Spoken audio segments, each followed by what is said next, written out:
नमस्कार साथियों, स्वागत है सिलेक्शन गुरुजी ऑनलाइन यूट्यूब चैनल के कांस्टेबल प्रैक्टिस सेशन बैच में। और आज हम फिर आपके लिए प्रीवियस क्वेश्चंस के एनालिसिस के बेसिस पे कांस्टेबल के लिए बहुत ही अच्छे बेहतरीन सवाल प्रैक्टिस के लिए लेकर आए हैं, जो आगामी कांस्टेबल के एग्ज़ाम्स के लिए पॉइंट ऑफ व्यू से बहुत इम्पॉर्टेंट हैं और एग्ज़ाम में आपको उस पैटर्न के क्वेश्चन देखने को मिलेंगे। तो बढ़ते हैं अपने क्वेश्चंस की ओर। एक मोटिवेशनल कोट के साथ शुरुआत करते हैं कि जब तक आप अपनी समस्याओं एवं कठिनाइयों की वजह दूसरों को मानते हैं, तब तक आप अपनी समस्याओं एवं कठिनाइयों को मिटा नहीं सकते। कोई भी समस्या स्वयं से उत्पन्न होती है और स्वयं से समाप्त होती है। कोई आपके खिलाफ आपके रास्ते में चाहे कितने भी कांटे बोले, लेकिन अगर आप चलने के लिए कृत संकल्पित हैं तो कोई आपको रोक नहीं सकता। और आपके रास्ते चाहे जितने साफ सुथरे हों, आप चलना ही नहीं चाहेंगे तो कोई आपको चला भी नहीं सकता। तो कुल मिला के करना सब कुछ आपको है। परिणाम, अच्छा परिणाम, बेहतर परिणाम पाने के लिए बेहतर और अच्छा काम और अच्छे ढंग से तैयारी आपको स्वयं करने की जरूरत है। बढ़ते हैं क्वेश्चन की तरफ।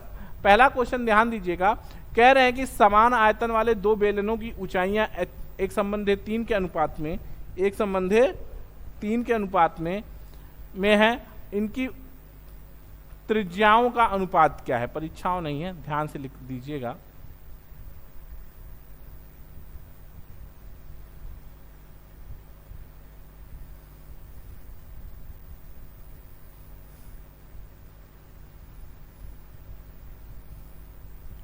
इनकी त्रिज्याओं का अनुपात क्या है? ध्यान से समझिएगा।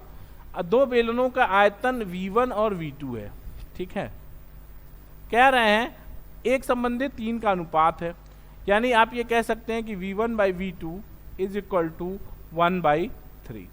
V1 क्या हो जाएगा? बेलन है तो पाई R1 स्क्वायर, H1 आपको पता है 1 बटा पाई R1 square pi R2 square, और H2 कितना है? 3 है। और आयतन समान है, V1 बराबर V2 है। ध्यान से समझना दोस्त, V1 बराबर V2 है, यानी V1 बटा V2 बराबर 1/1 है, इज इक्वल टू 1/1। पाई से खत्म हो गया, 1/3। तो ये आपको मिल क्या जाएगा? 1/3 is equal to R2 square by R1 square. यानी अगर आप बात करें तो R2/R1 इज इक्वल टू 1/√3, या R1 संबंधे R2 is equal to √3:1 हो जाएगा। ये आपका आंसर है। सिंपल सवाल है। अगला क्वेश्चन ध्यान देते हैं। अगले क्वेश्चन क्या है कि एक नाव धारा की दिशा में गति करते हुए 2 घंटे में 30 किमी की दूरी तय करती है, यानी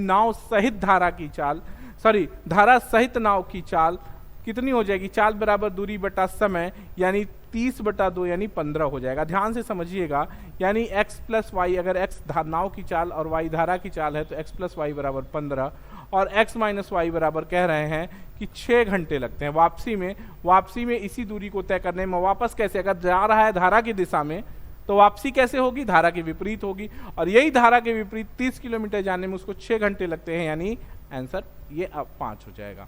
अब आप इसको सॉल्व कर लेंगे तो आपसे नाव की चाल पूछ रहे हैं, तो नाव क्या हो जाता है? दोनों को जोड़ दीजिए, 5 + 15/2 यानी 10 kmph। ये शांत जल में नाव की चाल है 10 किलोमीटर प्रति घंटा। आगे बढ़ते हैं। अगला क्वेश्चन ध्यान दीजिएगा। दो साइकिल सवार एक ही यात्रा क्रमशः 9 किमी प्रति घंटा और 10 किमी प्रति घंटा की गति की चाल से चलते हैं। यात्रा की दूरी क्या होगी जबकि एक दूसरे से दूरी तय करने में 32 मिनट अधिक समय लेता है? ध्यान से समझो दोस्तों, कहने का प्रयास क्या कर रहे हैं कि दो साइकिल सवार एक बिंदु से एक 9 kmph और एक 10 kmph की स्पीड से चलता है, और पहुंचने में 32 मिनट का अंतर है। तो यानी अगर ये दूरी x है तो समय बराबर दूरी बटा चाल x/9 minus x/10 is equal to 32/60। ठीक है, सॉल्व कर लेंगे इसको तो ये कितना हो जाएगा, एलसीएम 90 हो जाएगा और x बराबर 32/60 या 30×3 = 90, 30 दूनी 60, ये 16 हो जाएगा और x बराबर आ जाएगा आपका कितना, 48 किलोमीटर। ये आपका आंसर है, x बराबर 48 किलोमीटर, ये दूरी है। ठीक है, अगला क्वेश्चन ध्यान देते हैं। अगला क्वेश्चन है कि अब से 6 वर्ष बाद मोनू और मीनू के उस समय की आयु का औसत कितना है, 29 वर्ष है। अब से 6 वर्ष बाद मोनू और मीनू के उस समय के आयु का औसत 29 वर्ष है। 5 वर्ष पहले मोनू और मीनू की आयु का अनुपात 11:7 था। मीनू की वर्तमान आयु कितनी है? ध्यान से समझने की कोशिश करिएगा। कह रहे हैं 6 वर्ष बाद मोनू प्लस मीनू का औसत 29 है, यानी योग 58। ये कब का है? 6 वर्ष बाद। क्लियर है बात? तो वर्तमान में क्या हो जाएगा, इसमें 12 घटा दो तो ये आ जाएगा 6 और 4 46। ये वर्तमान में हो जाएगा, क्योंकि ये 6 वर्ष पहले का था तो वर्तमान में 6-6 साल दोनों, वर्तमान आने के लिए क्या कर लेंगे, 6-6 साल दोनों से कम कर देंगे। कह रहे हैं 5 वर्ष पहले, 5 वर्ष पहले यानी योग में से 10 घटा दो तो 36। 5 वर्ष पहले मोनू और मीनू का योग कितना है, मोनू प्लस मीनू का योग हो जाएगा 36। 5 वर्ष पहले मोनू और मीनू की आयु का अनुपात 11:7 था, यानी 11:7 का मतलब हो गया 11×7 18 और 18 भाग बराबर 36 हो गया, 1 भाग बराबर 2 हो जाएगा। तो कह रहे हैं कि मीनू की वर्तमान आयु क्या है, तो मीनू की वर्तमान आयु निकालने के लिए मीनू 7 है, मीनू 7 है ना, मीनू 7 है तो 7 दूनी 14 और 5 साल पहले का है तो 5 जोड़ देंगे 19। मीनू 19 साल की हो जाएगी। ये सवाल भले सॉल्व करने में थोड़ा सा टाइम लग गया आपको, ये सब हो गया, ये सिर्फ आपको समझाने में लगा है। सॉल्व करेंगे तो आप बहुत सारा पॉइंट और बहुत सारा पार्ट आप मेंटली सॉल्व कर जाएंगे।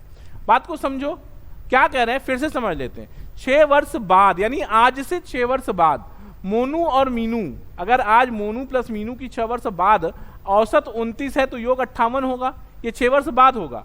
लेकिन अगर आज का योग बात करें कि मोनू और मीनू का योग क्या होगा, तो 12 घटा दो 58 में से तो 46 हो जाएगा। 5 वर्ष पहले, सॉरी 5 वर्ष पहले, हाँ 5 वर्ष पहले आयु का योग क्या हो जाएगा, 10 घटा दो, यहां से 12 घटा यहां से तो 36, यानी मोनू और मीनू 5 वर्ष पूर्व योग 36। अब कह रहे हैं 5 वर्ष पूर्व का अनुपात कितना है, 11:7 यानी 18 है, यहां योग 36 है तो 18 बराबर अगर 36 है तो 1 बराबर 2। कह रहे हैं मीनू की वर्तमान आयु ज्ञात कीजिए, तो मीनू 5 साल पहले 7 भाग है तो 7 भाग बराबर 14 + 5 19 वर्ष की वर्तमान समय में होगी। बात क्लियर है, कोई दिक्कत नहीं। अगला क्वेश्चन ध्यान दीजिएगा, अगला क्वेश्चन है बहुत अच्छा क्वेश्चन, ध्यान दीजिएगा। कह रहे हैं, ध्यान से समझिएगा दोस्तों, क्या कह रहे हैं, कह रहे हैं कि दूध और पानी के मिश्रण में 30 लीटर 30 लीटर दूध और पानी का मिश्रण है, ठीक है, 30 लीटर दूध और पानी का मिश्रण है, जिसमें 7 भाग दूध, 7 दूध और 3 पानी है। 3 क्या है, पानी है, तो 7 3 10, 21 भाग दूध है और 9 भाग पानी है। कह रहे हैं कितने लीटर पानी और मिलाने पर, कितने लीटर पानी और मिलाने पर मिश्रण में दूध और पानी का अनुपात 1:2 हो जाएगा। दूध नहीं मिलाना है, पानी x मिला दिया, अनुपात हो गया 1:2, यानी 1 भाग बराबर अगर 21 हो रहा है तो ये 2 भाग बराबर कितना होगा, 42 होगा। ध्यान से समझ लेना, ये 2 भाग बराबर कितना होगा, 42 होगा, और ये 1 भाग तो 21 है ही। अब बताओ 9 से 42 आने में कितना पानी डालना पड़ेगा। 9 से 42 आने के लिए आपको 33 लीटर पानी मिलाना पड़ेगा। ये अनुपात वाला है भाई, ध्यान देना, इसको नंबर मत समझ लेना। तो 33 लीटर आप पानी मिलाओगे तो दूध और पानी का अनुपात 1:2 हो जाएगा। क्लियर है बात? अगला सवाल कह रहे हैं कि 6% प्रतिवर्ष की दर से 5,000 रुपए का 146 दिन का साधारण ब्याज क्या होगा। समझ लेना फिर से, देखो 5,000 रुपया है, मूलधन गुणित दर गुणित समय 146 बटा 365 बटा 100। ये काटोगे तो 146 बचा 365 होता है, और 5 से काट दोगे तो ये 1000 हो जाएगा, और 1000 में 0000 से खत्म हो जाए तो कितना आ जाएगा? ये कुछ है क्या भाई? कुछ गड़बड़ कट गया ना। 5,000 मूलधन गुणित दर गुणित समय बटा 100, क्या साधारण ब्याज ज्ञात करिए तो 365 5 1000 कट गया। अच्छा 10 चक 60 ही तो आ रहा है, ठीक ना। 120 46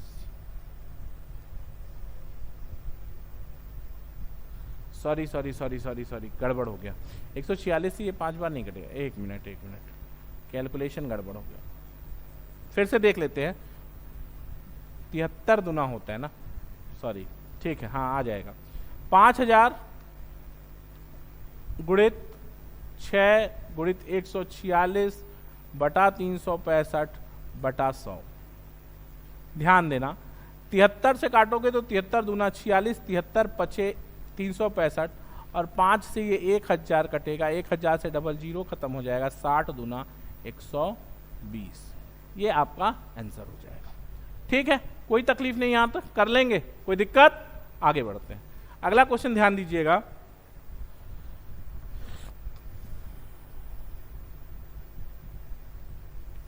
किसी वस्तु के क्रय मूल्य का 60% उसके विक्रय मूल्य के 50% के बराबर है, तो क्रय मूल्य पर लाभ या हानि प्रतिशत ज्ञात कीजिए। ध्यान दीजिएगा, बहुत सिंपल सा सवाल है। कह रहे हैं कि 60% of CP is equal to 50% of SP, या सीपी बटा एसपी बराबर अगर आप बात करोगे तो 50 बटा 60 हो जाएगा। अगर प्रॉफिट परसेंट की बात करोगे तो profit percent is equal to profit 10 बटा 50 गुणित 100 बराबर 20%।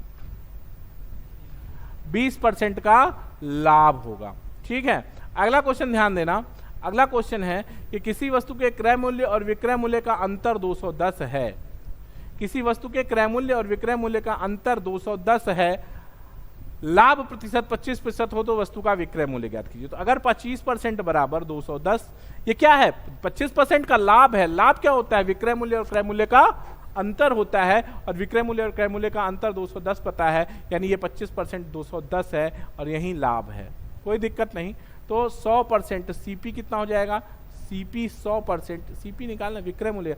अच्छा, विक्रय मूल्य पूछ रहा है ना, तो विक्रय मूल्य एसपी बराबर 25% लाभ के साथ, यानी 125, 5 से गुणा होके आएगा, 5 से गुणा कर लोगे यहाँ तो 1050 आपका आंसर हो जाएगा।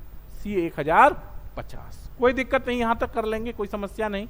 आगे बढ़ते हैं, अगला क्वेश्चन ध्यान दीजिएगा। अगला क्वेश्चन क्या है कि संजीव 20 दर्जन खिलौने 375 रुपए प्रति दर्जन के हिसाब से खरीदता है। वह प्रत्येक खिलौनों को 35 रुपए, 35 नहीं है 33 होगा, ध्यान से समझ लीजिएगा जरा सा।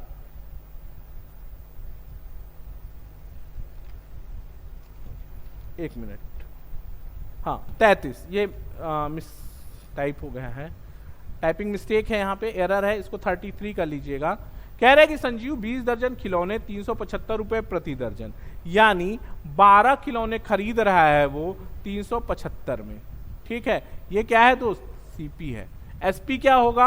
12 गुणित 33, यानी 12 तिहाई 36, और 12 तिहाई 36 3 39, 396, ये एसपी है। तो कह रहे हैं प्रतिशत, तो profit percent is equal to profit हो जाएगा आपको 20 एक 21 बटा 375 गुणित 100, यानी 25 चौका 100, 25 एका 25, 25 पचे 125, और 3 पचे 15, और 3 सते 21, 28 बटा 5, और 28 बटे 5 का मतलब होता है 5 पचे 25, 3 5 36, 5.6%। ये आपका आंसर हो जाएगा। यहां तक कोई तकलीफ नहीं ना, कर लोगे। आगे बढ़ते हैं अगले क्वेश्चन की ओर। अगला क्वेश्चन देखिएगा कि वह छोटी से छोटी कौन सी संख्या है जिसको 12, 16, 18 से भाग देने पर प्रत्येक दशा में 5 बचे। तो बहुत सीधा सीधा है कि 12, 16, 18 का एलसीएम आप ले लीजिए और उसमें 5 जोड़ दीजिए ना। तो 12, 16, 18। एलसीएम कितना हो जाएगा दोस्त, सबको पता है एलसीएम 144 और 5 जोड़ देंगे तो क्वेश्चन आंसर 149 149 हो जाएगा। यहां तक कोई तकलीफ नहीं है ना, कर लोगे भाई। अगला क्वेश्चन ध्यान देते हैं। अगला क्वेश्चन है कि 50 संख्याओं का औसत 38 है।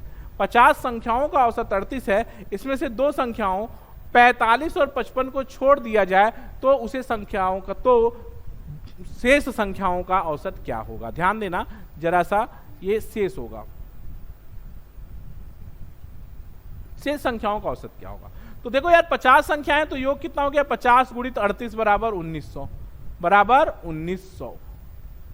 और कह रहे हैं 45 और 55 को छोड़ दिया, यानी 45 प्लस 55 बराबर 100 योग से गायब हो गया, तो बचा कितना 1800 और दो संख्याएं चली गई तो संख्या कितनी बची 48। तो नया औसत या शेष संख्याओं का औसत बराबर हो जाएगा, शेष संख्याओं का औसत बराबर हो जाएगा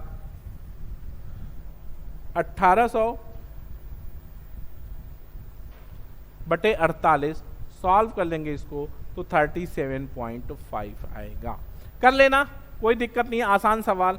अगला क्वेश्चन ध्यान दीजिएगा, कह रहा है कि दो उम्मीदवारों के एक चुनाव में डाले गए कुल वोट का 30% वोट पाने वाला उम्मीदवार 16,000 मतों से पीछे रह गया, कुल वोट कितने डाले गए। तो ध्यान देना, सिंपल सा सवाल। कह रहे हैं कि भाई एक जो हारा वो 30% पाया, तो जीता कितना 70% से, तो 70 माइनस 30% बराबर 16,000, यानी 40% बराबर 16,000